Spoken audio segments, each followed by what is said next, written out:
For more on this, Roy Villareal is the Tucson, Arizona Sector Chief for U.S. Border Patrol, and he is joining us on the telephone to talk about this. Thank you so much, sir.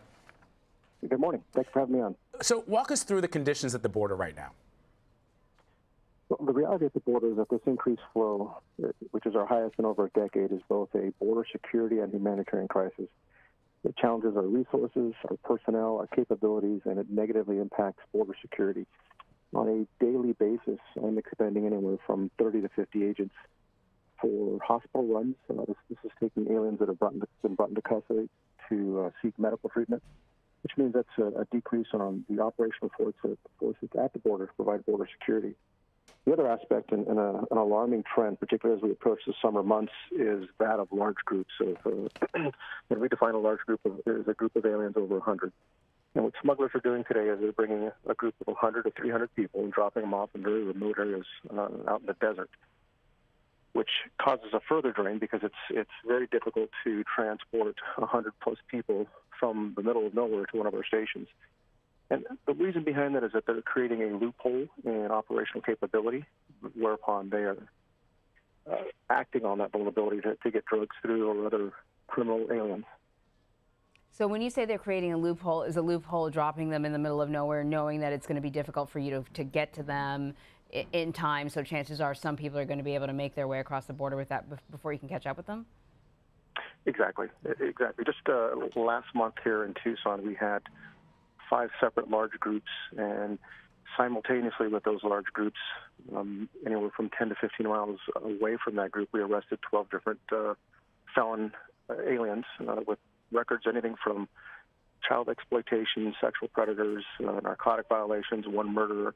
So there's a definite employment of a goal there, which is detract us so that we're focused on the humanitarian aspect of the family units, the women, the children, so that you can get through the narcotics or the other high-value aliens. Sir, you've been there since 1988. You've seen these numbers go up. You've seen them go down. How is this time around different from increases that we've seen in years past? It's a good point. I've got 30 years of border security experience, having worked in San Diego at the height of illegal migration back in the late 80s, early 90s, when in San Diego alone we were arresting 500,000 people. I was in Yuma, Arizona in the early 2000s when that was a crisis mode. And then I worked in El Centro and now Tucson. The difference today is, although the volume has increased, or I should say is increasing to match the numbers that we witnessed back in the 80s and 90s, it's the demographics of the aliens that we're arresting. Specifically, we're not arresting single adults or large-scale Mexican nationals. Today, we're arresting people from Central America and then family units. Our system, our facilities were not designed for that type of demographic. Hence the reason we're calling this a crisis, because we simply cannot care, we can't house, and we can't provide a consequence to deter this flow of migration.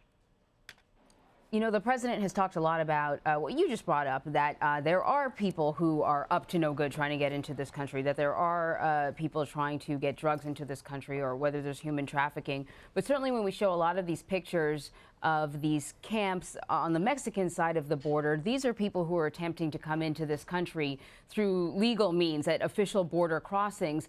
And that the number of people allowed to do so has trickled. And that's why we're seeing what is turning out to be a humanitarian crisis, something that you've talked about. Do you think in any way this administration's policies has made the situation worse?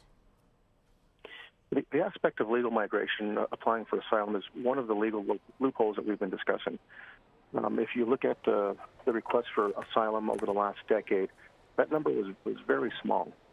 Now that there's been a recognition that there is a loophole it's being exploited, from the perspective that a migrant recognizes that he or she can present themselves at the border, whether it's legally at the port or in between the ports of entry illegally, and request asylum.